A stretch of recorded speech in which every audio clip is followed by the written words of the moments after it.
असतील ना, पण तुम्ही जो काय आता ऍक्सिडेंट केलाय त्याच्याबद्दल बोला ना. तसं पाहिलं तर देवेंद्र पण ऍक्सिडेंटलच आहेत ना, नाहीतर ते दाढीवाल्याला करणार होते आधी. ठीक आहे, मला बघू आता मोदी किंवा अमित शहा, मला उत्सुकता आहे कोण अहमदाबादचा महापौर होणार.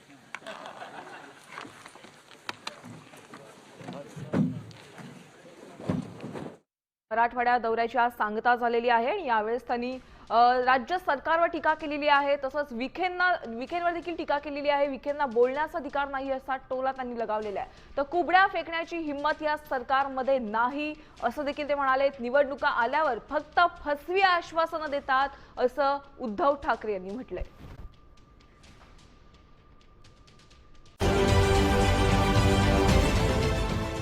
देश विदेशातील प्रत्येक घडामोडींचे लाईव्ह अपडेट मिळवण्यासाठी आता साम टीव्हीच्या सर्व सोशल मीडिया प्लॅटफॉर्मला लाईक, फॉलो आणि सबस्क्राईब करा. तसंच सर्व नोटिफिकेशनसाठी बेल आयकॉन प्रेस करायला विसरू नका.